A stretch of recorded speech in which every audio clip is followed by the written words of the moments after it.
Pisalo se je leto 2006. Nekega jutra sem se prebudil in nisem imel pravega ravnotežja. Kljub temu sem odšel v šolo.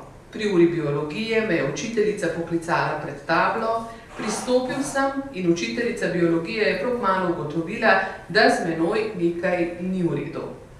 V šolo je takoj poklicala moje starše in tisti dan se je v bistvu začelo moje življenje z multiplo sklerozo. Takrat sem imel 13 let. Avtorja tega sestavka, te pripovedi, zaenkrat še ne bomo izdali, ampak mi dovolite, spoštovani udeleženci, da vas prav lepo pozdravim in vam izrečem dobrodošlico na današnji novinarski konferenci, ki jo posvečamo ozaveščanju o problematiki slabo prepoznane multiple skleroze pri otrocih in mladostnikih, predvsem slabo prepoznane v splošni javnosti. Na srečo pediatri vedo že dolgo let, da se multipla skleroza lahko pojavi tako pri otrocih kot pri najstnikih. Torej, če ravno multipla skleroza najpogosteje prizadene mlade odrasle med 20 in 40 letom starosti, za multiplo sklerozo, kot rečeno, zbolevajo tudi otroci in najstniki. Razvoj medicine v zadnjih letih omogoča zgodnejšo diagnostiko, bolj učinkovito sodobno zdravljenje multiple skleroze, vendar odkrivanje te bolezni v pediatrični populaciji, torej med otroki in najstniki, ter zavedanje širše javnosti, da se multipla skleroza lahko pojavi tudi v tem obdobju, še vedno ostaja velik izziv.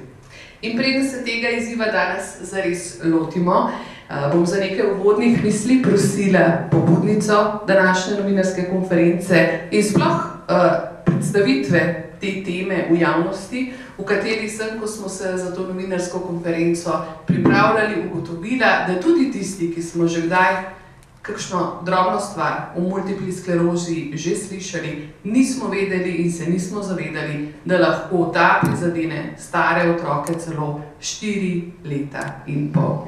Renata Žohar, predsednica društva Spoznajmo multiplo sklerozo, najprej čestitke, da prinašate tako pomembne in dragocene teme slovenski javnosti in prosim vas za nekaj uvodnih misli.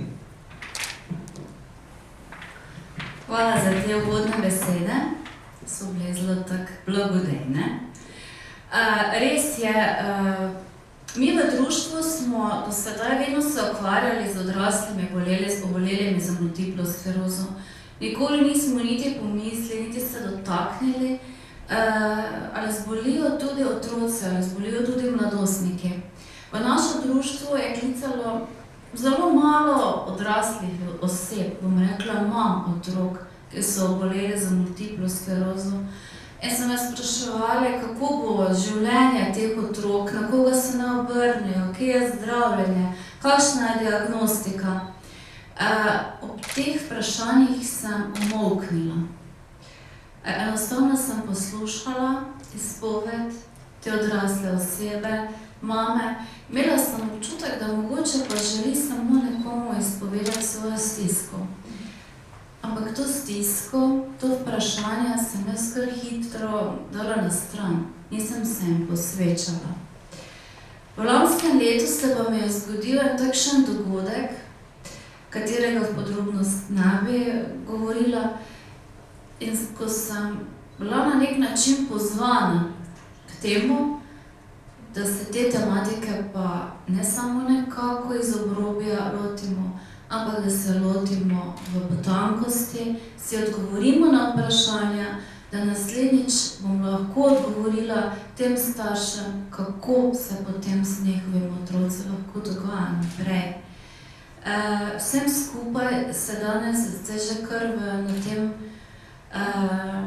zahvaljujem, da ste se odzvali te tiskovne konference. Novinarjem, kateri boste pristopili k nam in delili besede, da ti otroci, ko so majhni, da so utrujeni, da ne zmorejo, da jih zanaša, niso leni. Niso to hormoni, niso to stvari, neke kaprice njihove, ampak dajmo pomislimo, da so lahko tudi ti mali naši bolani in da tudi ti mali naši lahko zbolijo.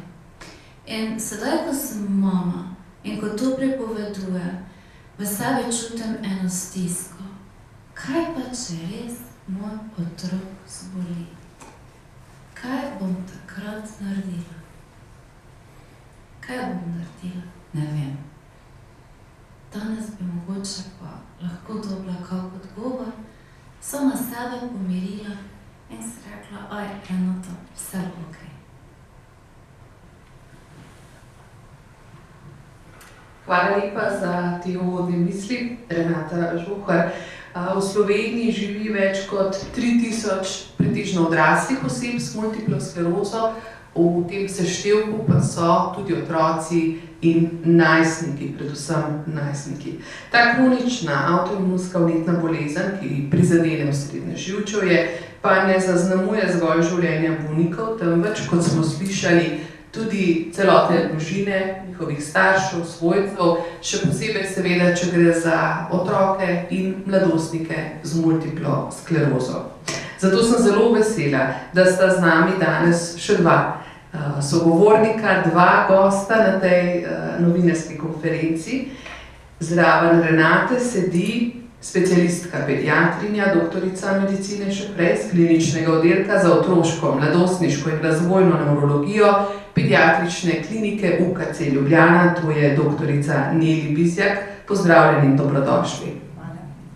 In na skrajni levi tisti avtor uvodnega zapisa, to je gospod Aleš Strelec, ki z multiplo sklerozo sobiva od leta 2006, ko je imel komaj 13 let. Dobrodošli in hvala, ker boste z nami delili svojo osebno izkušnjo in življenje z multiplo sklerozo. Gospa Bizjak, za začetek vemo, multipla skleroza dejansko je bolezen mladih odraslih med 20 in 40 letom. Ženske mnogo pogosteje zbolijo, pravijo celo 2-krat do 3-krat pogosteje kot moški. Kako pa je z otroci in mladostniki? Kaj nam tukaj pripovedujejo številke? Lep pozdrav, pa bi se že kar na začetku izkoristila priložnost in bi se gospe Renati zahvalila za priložnost, da danes tukaj spregovorimo o res zelo pomembni temi, kot je v bistvu ena taka težka, kronična bolezen, kot je multipla skleroza tudi pri otrocih. Ker so ti naši otroci bodo enkrat odrasli bolniki. In je zelo pomembno, da se zavedamo, da je možen začetek bolezni v zelo zgodnjem obdobju in da je v bistvu to zgodnje obdobje mogoče najbolj ranljivo in tudi zelo verjetno najbolj pomembno, kar se tiče nadaljnjega poteka in zdravljenja bolezni. Glede številk, bolezen multipla skleroza je res zelo redka v otroški dobi. Saj pred 18 letom starosti zboli približno 2 do 5% vseh bolnikov z multiplo sklerozo. Še redkejša je pred 10 letom v tem predpubertetnem obdobju, saj takrat zboli manj kot 1% vseh bolnikov. V otroški dobi se najpogosteje pojavlja v najstniških letih, nekje med 13 in 16 letom starosti. Incidenca same bolezni je med različnimi državami zelo različna, tudi ni zelo veliko raziskav še vedno na tem področju. Raziskave, ki pa so bile objavljene, pa kažejo, da je incidenca nekje 0,66 do 1,66 otrok na 100 000 otrok v bistvu na leto. V Sloveniji zboli približno 4 do 6 bolnikov na leto, ki so mlajši kot 18 let. Naš najmlajši bolnik, ki je zbolel, je bil pa star 4 leta in pol, kar je res zelo redko. Mislim, da je v svetu, v literaturi najmlajši bolnik je bil opisan star 2 leti. Sem prepričana, da je to taka tišina, ki nastane po takih podatkih, več kot dramaturška, zares se nas dotaknejo te številke. Kot rečeno, ker je zavedanje na tako nizki ravni, da sploh je bolezen multipla skleroza pri otrocih in vsakdo si lahko predstavlja otroka starega 4 leta in pol, ki se zdi to zares prav neverjetno. Kaj se dogaja v telesih teh mladih ljudi, otrok v resnici, da se taka bolezen razvije, ali so že znani dejavniki tveganja. Torej, za splošno razumevanje, multipla skleroza pri otrocih V resnici ni nič novega, samo mi o tem nič ne vemo. Govorimo o nas, laikih, ne o vas, zdravstvenih delavcih. Tako je. Multipla skleroza ni nič drugačna bolezen pri otrocih kot pri odraslih, tudi kar se tiče vzrokov. Sicer natančni vzrok bolezni zaenkrat še ni znan. So pa raziskave v zadnjih letih pokazale, da določeni dejavniki tveganja lahko pripomorejo k večji dovzetnosti za nastanek bolezni, tako v otroški kot v odrasli dobi. Med pogostejšimi in pomembnejšimi dejavniki tveganja, ki se povezujejo z večjo dovzetnostjo za nastanek multiple skleroze, so tako kot pri odraslih določene genetske spremembe v genu HLA-DRB1, predhodna okužba z Epstein-Barr virusom, debelost, pomanjkanje vitamina D in pa kajenje oziroma pri otrocih predvsem izpostavljenost pasivnemu kajenju, kjer so pač tudi raziskave ugotovile, da imajo taki otroci dvakrat večje tveganje za pojav multiple skleroze, kot pa otroci, ki niso bili izpostavljeni na primer temu dejavniku tveganja. Doktorica Bizjak, če nam malo še pojasnite okoli tega vitamina D, ker to je edina stvar, od katerih ste omenili jih, ko si bolj plastično lahko predstavljamo, je treba to otroku recimo dodajati potem, ko je diagnoza že dana, ali je to stvar preventive, da ne bi zbolel, ali je to zdaj se pravi vzrok, ali je posledica ta D-vitamin? Tega odgovora žal še nimamo, poteka res veliko raziskav, ali je vzrok, ali je posledica. Sigurno so pa bile opravljene raziskave, ki potrjujejo, da imajo otroci, ki imajo nižje vrednosti vitamina D, povečano tveganje za nastanek multiple skleroze v primerjavi z tistimi otroci, ki imajo normalne vrednosti. Poleg tega so pa tudi pokazali, da je večja verjetnost za poslabšanje, za zagon bolezni pri nižjih vrednostih vitamina D. Iz izkušenj lahko rečem, da v vseh teh letih vsi naši bolniki, ki so zboleli z multiplo sklerozo, so imeli izredno nizke vrednosti vitamina D in se zelo trudimo in tudi podajamo pač pomembnost tega tudi naprej našim bolnikom in staršem, da tudi skrbijo za redno nadomeščanje vitamina D poleg osnovnega zdravljenja. Kakšne so težave teh otrok in mladostnikov, ki privedejo vas do spoznanja potem skozi diagnostiko, ki domnevam, da je tudi lahko daljša, da vi ugotovite, da ima otrok multiplo sklerozo? Kakšni so simptomi in znaki? Tako. Sami simptomi in znaki so predvsem pri najstnikih v bistvu zelo podobni oziroma enaki, kot so lahko simptomi pri odraslih bolnikih.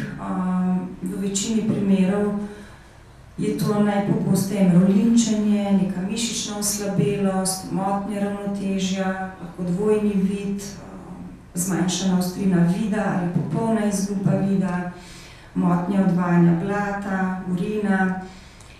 Težava je predvsem pri mlajših bolnikih, kjer so pa ti simptomi lahko v bistvu zelo nespecifični, lahko pridružena vročina, lahko se pojavijo epileptični napadi in takrat je v bistvu težje pomisliti na eno takšno bolezen, kot je multipla skleroza.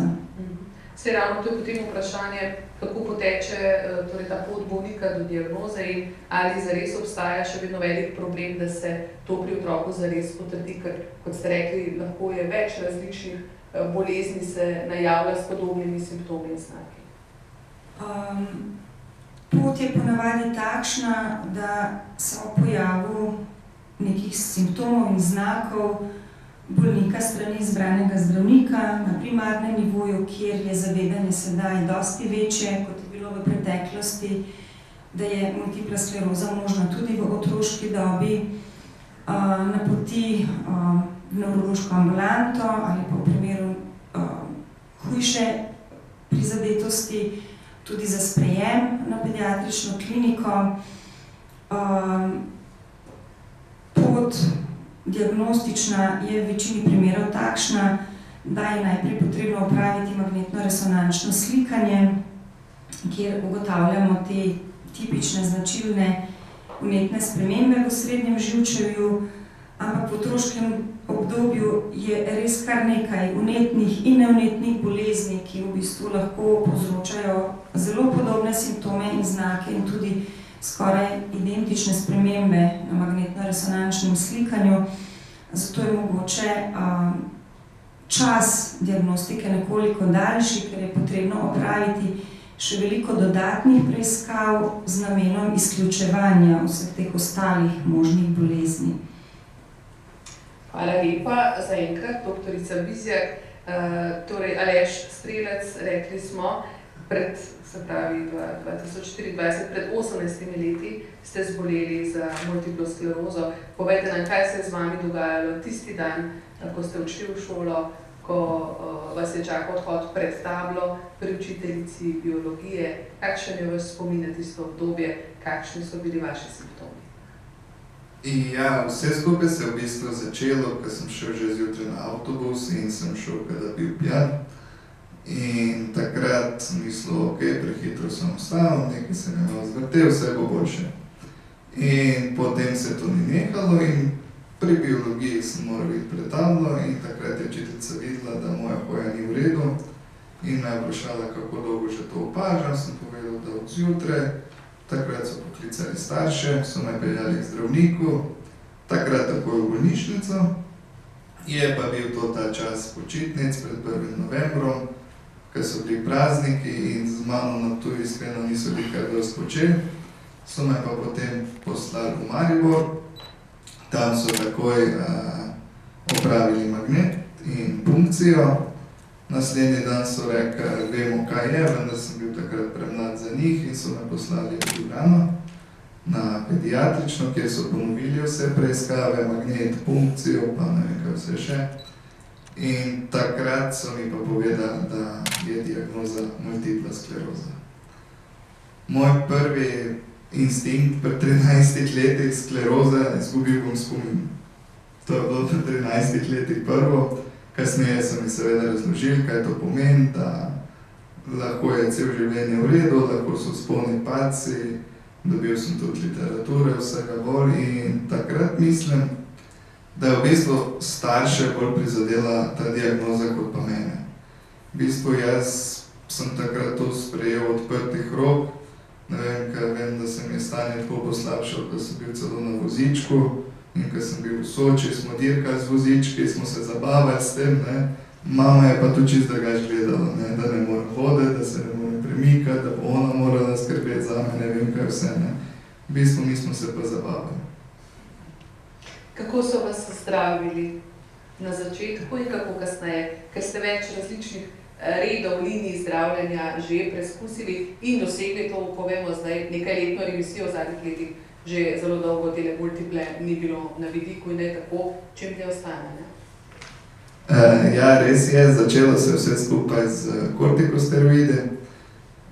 Sem imel tablete, takrat sem bil napihnjen kot žogica od tega. Vendar zmeraj, ko se je doza zmanjšala, sem dobil zagon. In to so kar nekaj časa tako testirali, kako je takrat bilo, ne vem. Vendar so potem ugotovili, da tako ne moremo nadaljevati in sem imel na izbiro takrat 3 zdravila, injekcije vsak teden, mislim vsak dan, injekcije 3-krat na teden, pa injekcije vsak drug dan. In sem dobil takrat ponedeljek, sreda, petek injekcije in zraven tablete, 7 malih tabletk, enkrat na teden.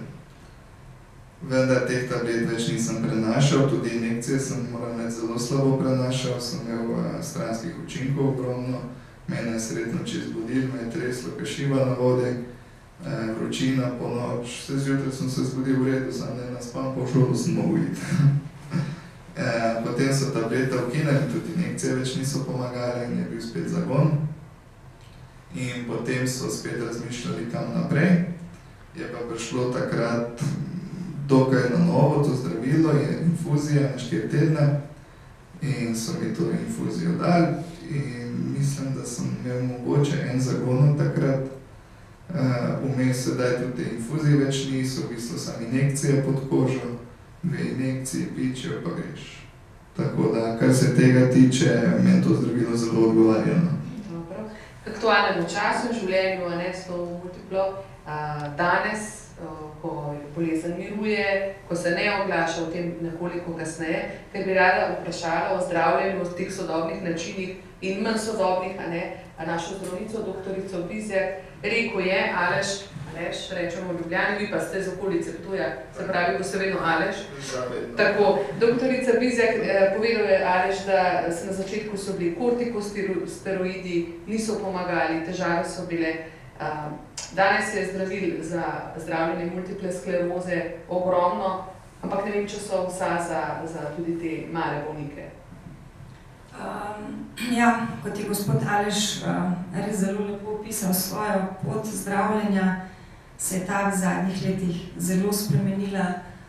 Kortikosteroidi se še vedno uporabljajo predvsem za zdravljenje akutnega poslabšanja zagona, za nadaljne zdravljenje. Obstaja pa v bistvu sedaj že več kot 20 zdravil, ki predvsem delujejo na ta način, da zmanjšujejo pogostnost zagonov in zmanjšujejo nastajanje in kopičenje teh vnetnih sprememb v osrednjem živčevju in na ta način v bistvu nekako upočasnjujejo napredovanje bolezni, ker je treba poudariti, da bolezni zaenkrat še vedno ne znamo pozdraviti, ne. Žal pa v množici teh zdravil so le redka zdravila, ki so v bistvu tudi uradno odobrena za zdravljenje pediatričnih bolnikov. Težava pri tem je, ker so pač potrebne dolgotrajne raziskave, preden se neko zdravilo lahko odobri, se izkaže, da je učinkovito in seveda, kar je enako pomembno, tudi varno.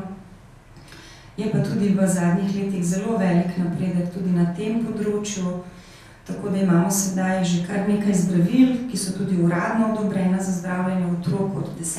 ali 12. leta starosti. Pod 10. žal uradno še ni nobeno zdravilo odobreno. So pa objavljene številne opazovalne študije, ki nam na podlagi izkušenj določenih centrov iz tujine, na sicer manjšem številu bolnikov, v bistvu kažejo, da so ta zdravila, ki se uporabljajo pri odraslih bolnikih, tudi enako učinkovita in vsaj tudi enako varna, tako kot pri odraslih bolnikih.